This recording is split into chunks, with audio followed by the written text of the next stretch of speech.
You will hear two students, Jacinta and Lewis, discussing a holiday they are planning in Queenstown, a tourist center in New Zealand popular with young people.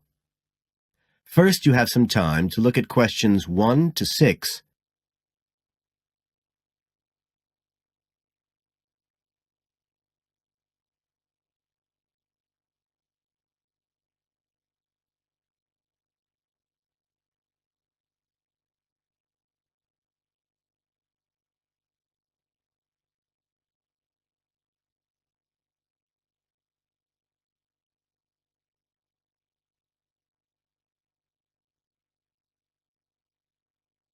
You will see that there is an example which has been done for you. On this occasion only, the conversation relating to this will be played first.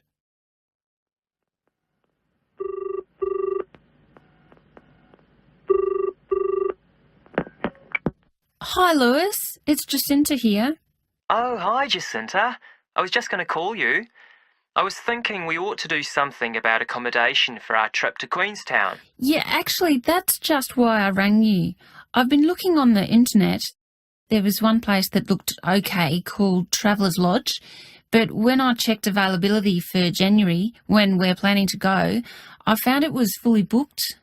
Right. Well, we'd better do something now, I suppose. Traveller's Lodge is fully booked, so fully booked has been written in the space. Now we shall begin. You should answer the questions as you listen, because you will not hear the recording a second time. Listen carefully and answer questions 1 to 6.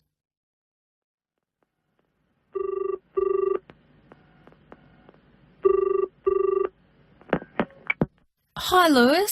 It's Jacinta here. Oh, hi, Jacinta. I was just going to call you. I was thinking we ought to do something about accommodation for our trip to Queenstown. Yeah, actually, that's just why I rang you. I've been looking on the internet. There was one place that looked okay called Traveller's Lodge, but when I checked availability for January, when we're planning to go, I found it was fully booked. Right. Well, we'd better do something now, I suppose. I've actually got a list up here on the computer. There's one place called Bingley's that looks possible. It's $1975 a night.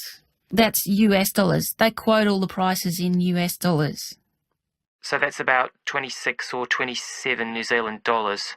That's okay. That'll be in a dormitory, is it? Yeah, they say 8-bed dorms, and the hostel's right in the town centre, and they've got a cafe. They have theme nights every weekend, whatever that means. Oh, you know, like certain sorts of food and music. And people might wear special clothes like that Egyptian evening we went to last year. Oh, okay. What else? They've got a sun deck area, and then all the usual things, internet access and so on. Sounds good. Was there anywhere else? Yeah, a couple more places. There's one called Chalet Lodge, which is just 18 US dollars. That's for a bed in a 12-bed dorm. They do single and family rooms as well. It looks as if it's a bit out of town. Says it's got an alpine setting, a quiet alpine setting. What do you think? Not sure. Oh, but actually, it's not far out at all. It says 10 minutes walk from town, so... Oh, and it says it's children-friendly. I'm not so sure about that. What about the third place?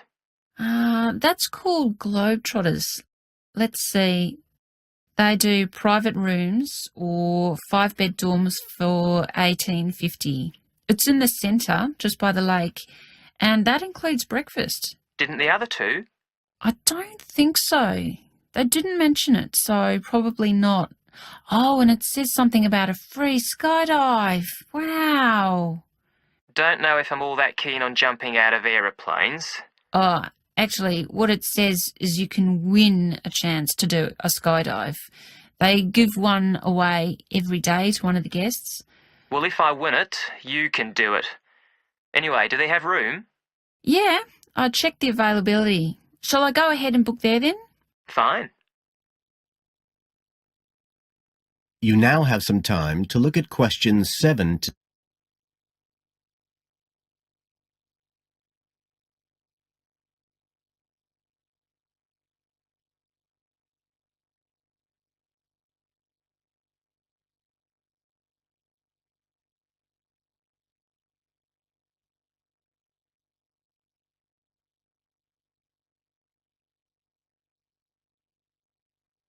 Now listen and answer questions 7 to 10. I was looking at what there is to do too. There are lots of sites offering deals for adventure sports. I suppose we have to do a bungee jump. Why? Well, it's Queenstown where they more or less started it as a sport. You can, if you really want to jump off the side of a bridge with an elastic rope tied round your ankles. I'll watch. Okay, so what do you want to do? As far as adventure sports go, I was talking to someone who went whitewater rafting there. He said it was really awesome. They drive you up the Shotover River, and then you come down on a rubber raft through the whitewater rapids, where the river's really narrow and fast, and end up going through a tunnel nearly 200 metres long. I think it's quite expensive, though. Oh, I'm on for that if you are. Cool. The other thing you can do is the jet boat ride. That sounded just a lot of noise, though.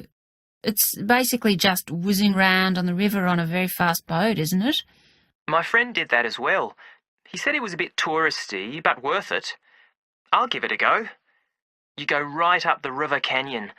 He said the drivers were really skillful, but I don't mind going on my own. But there's lots to do as well as the whole commercial adventure bit. We ought to do some trekking. The scenery around there's amazing. I don't want to miss that. The place to start's Glenorchy, apparently, about 40 minutes drive. That's where lots of the wilderness trails begin. Okay, I'll pack my walking boots. I'd better start getting in training. I haven't done anything except sit at my desk for months. Now, is there anything else we need to decide?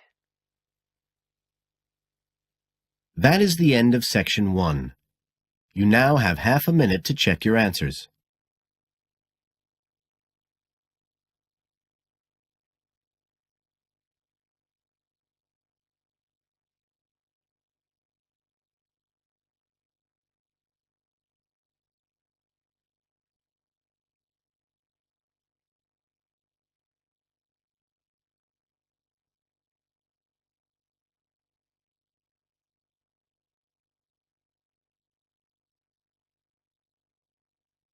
Now turn to section 2. Section 2. You will hear a local radio program about cycling courses in London. First, you have some time to look at questions 11 to 14.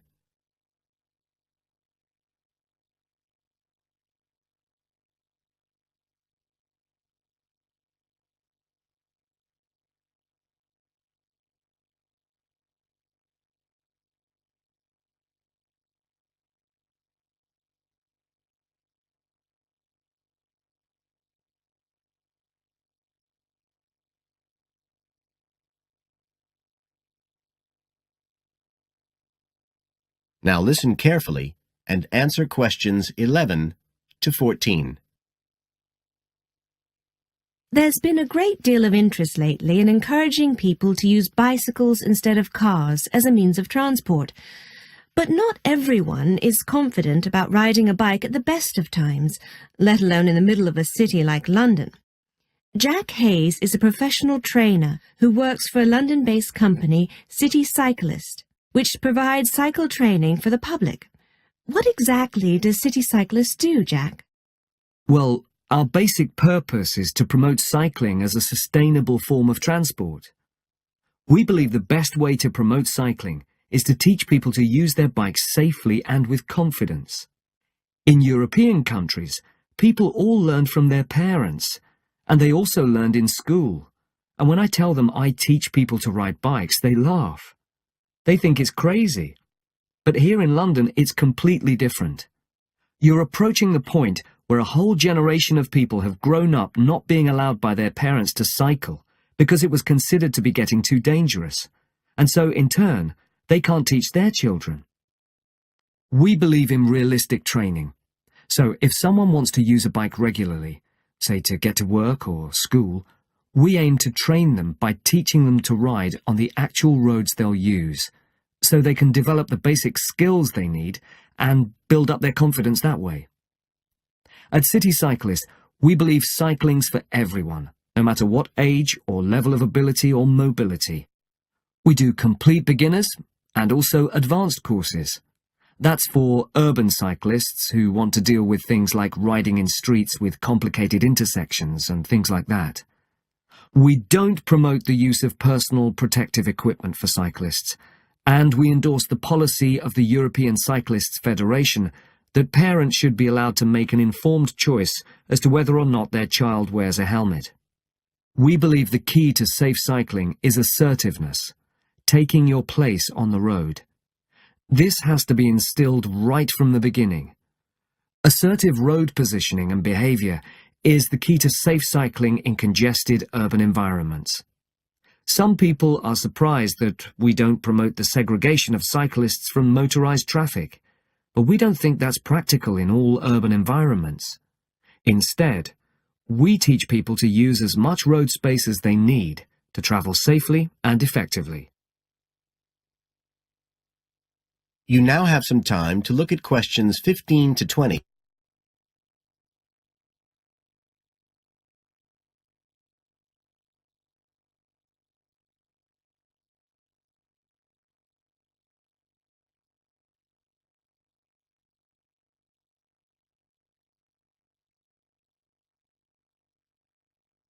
Now listen and answer questions 15 to 20. Now, as well as courses for individuals, City Cyclist provides a number of services for organisations. For example, we can deliver fun, safe cycle training activities at schools, arranging courses so that the disruption of curriculum time is kept to a minimum. As well as this, in order to promote safe cycling, we have provided training courses for employees and staff of local councils. And we are also increasingly looking at developing training courses in companies in order to help employers work towards green transport plans by helping to increase the number of staff cycling to work. Right, so that's a brief summary of what we do. If any listeners would like to find out more about the organisation, you can have a look at our website. That's City Cyclist. C-I-T-I cyclist.co.uk. And in order to book lessons, you can either phone us on 020 7562 4028 or do it online. There's an application form on our website, and you can just download that and send it in. We charge £27.50 per hour for one-to-one lessons, plus £6 for each extra person. So you're looking at just £39.50 for a family of 3, say. If you've never been on a bike in your life before, we reckon we can get you riding in 1 hour, and for most people a course of road training usually takes 3 hours. But whether you're a parent or a child, an individual or an institution, we'll be happy to discuss your special needs and make a programme just for you. That is the end of section 2. You now have half a minute to check your answers.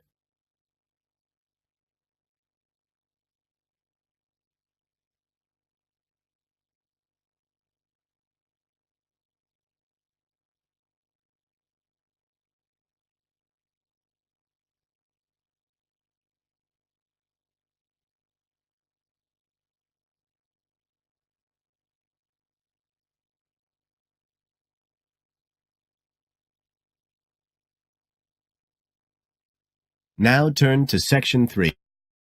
Section 3. You will hear 2 students, Sharon and Zhao Li, talking to their tutor about a presentation they gave the previous week. First, you have some time to look at questions 21 to 23.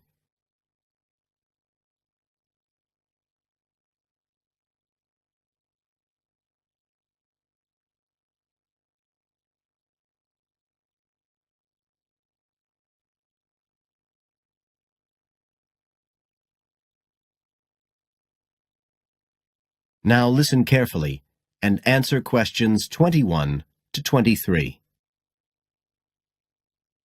So, Sharon and Zhao Li, in your presentation last week, you were talking about the digital divide, the gap between those who can effectively use communication tools, such as the internet, and those who can't. And you compared the situation here in Northern Ireland with southeast China. Right. So I asked you to do some self-evaluation, watching the video of your presentation and thinking about the three main criteria you're assessed by: content, structure and technique. What do you think was the strongest feature of the presentation when you watched it? Sharon? Well, I was surprised actually, because I felt quite nervous. But when I watched the video, it didn't show as much as I expected. So which of the criteria would that come under? Confidence? That's not actually one of the criteria as such. Zhao Li? Technique? It's body language and eye contact, isn't it? Well, I didn't think I looked all that confident, but I think that our technique was generally good, like the way we designed and used the PowerPoint slides. So, you both feel happiest about that side of the presentation? OK, now on the negative side, what would you change if you could do it again? Well, at first I'd thought that the introduction was going to be the problem, but actually I think that was okay. We defined our terms and identified key issues. It was more towards the end. The conclusion wasn't too bad, but the problem was the questions. We hadn't really expected there'd be any, so we hadn't thought about them that much. OK, anything else? Well, like Zhao Li says, I thought the conclusion was okay, but when I watched this on the video, I thought the section on solutions seemed rather weak. Can you think why? Well, we explained what people are doing about the digital divide in China and Northern Ireland, but I suppose we didn't really evaluate any of the projects or ideas. It was just a list, and that was what people were asking us about at the end mostly. You now have some time to look at questions 24 to 30.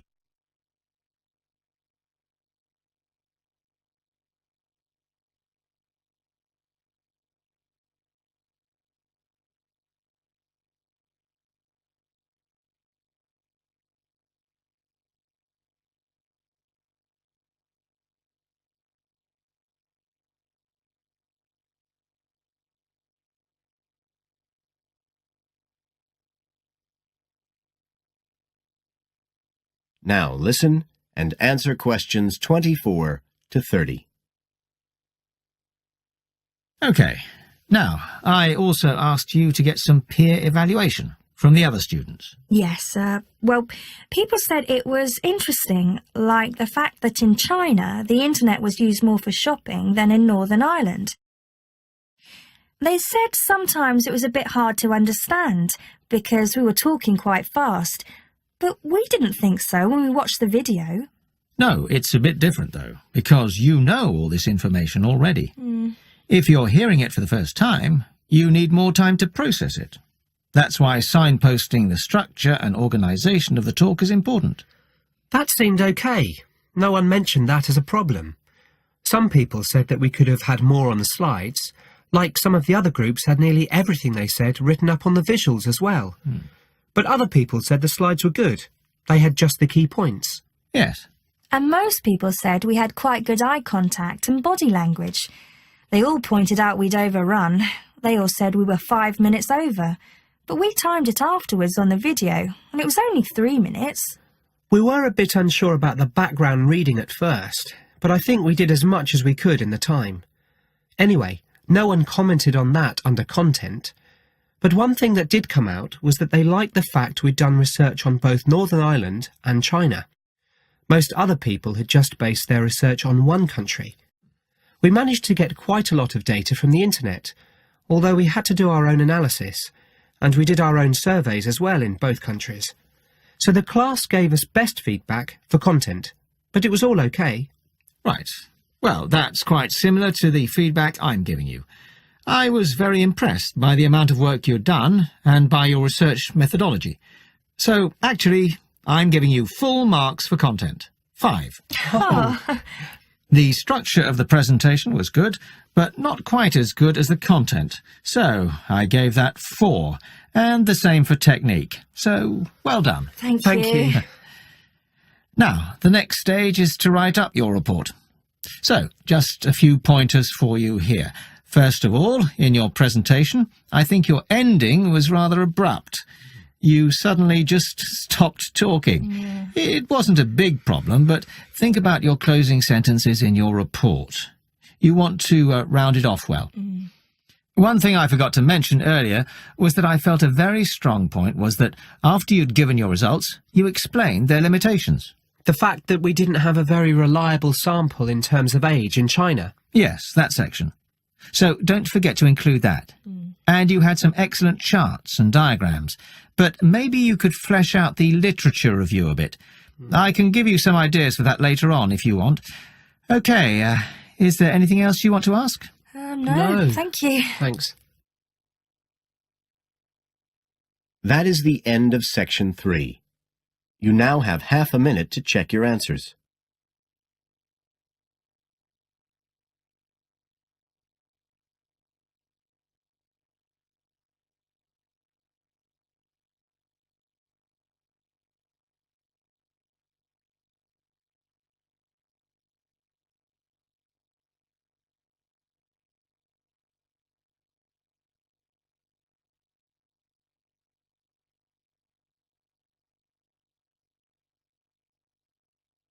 Now turn to Section 4. You will hear a student giving a presentation about some ways of dealing with the problems of urbanization and city growth. First, you have some time to look at questions 31 to 40.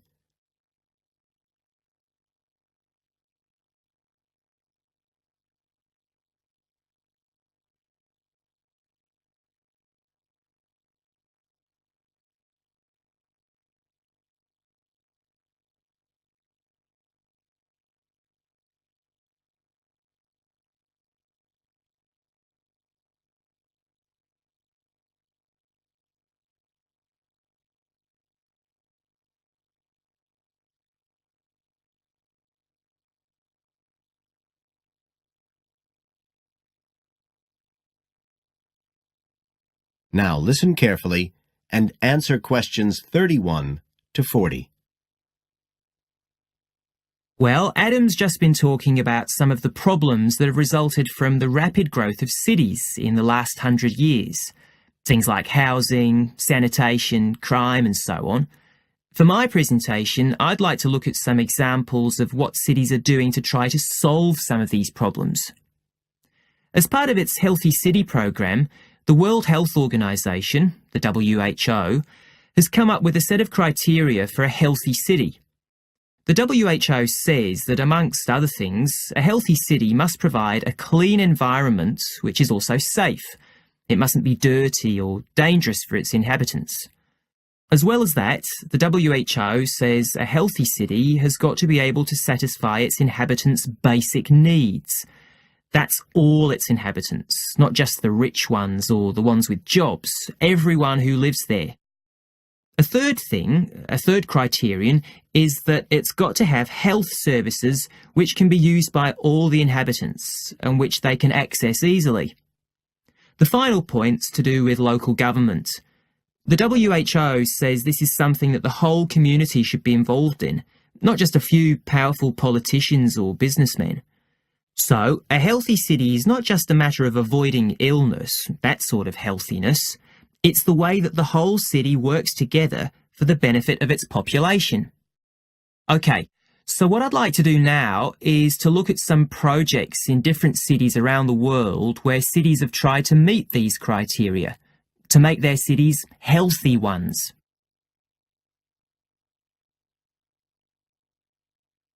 Right. The first project I'm going to discuss took place in Sri Lanka, and this project was called the Community Contract System. Its aim was to improve the places where the poorest section of the population lived, the squatter settlements. Basically, the problem was lack of infrastructure, things like drains, paths, wells for water and so on.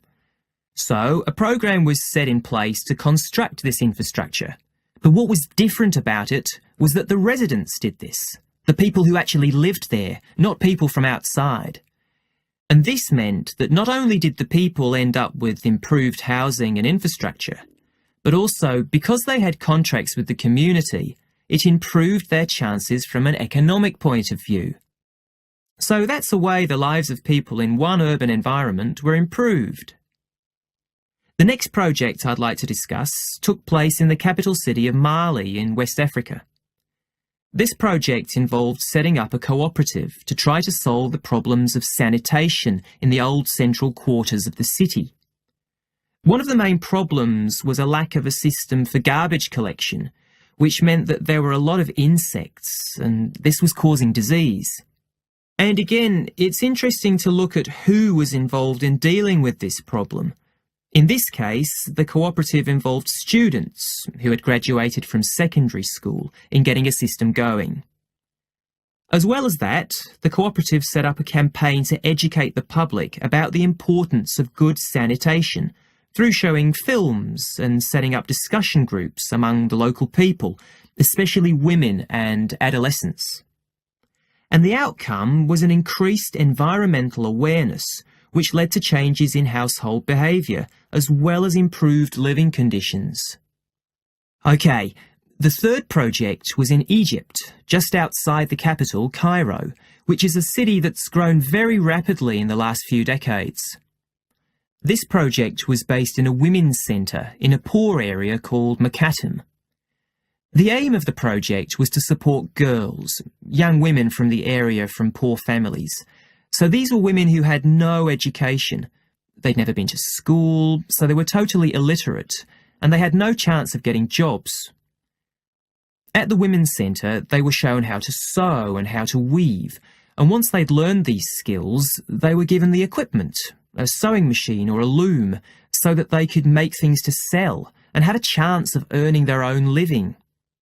And this project has meant that these young women have greater status in the community, but as well as that, they can enjoy a better quality of life. So I don't think the problem is that cities are bad. This world and its cities have the resources to provide for the population that lives there. What it takes is a stronger will and a better distribution of resources. That is the end of section 4. You now have half a minute to check your answers.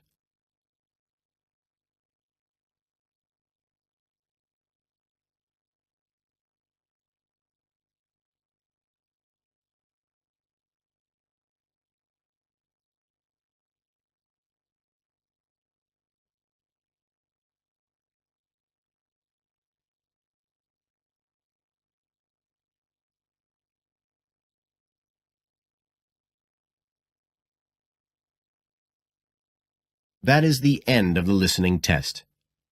You now have 10 minutes to transfer your answers to the separate answer sheet.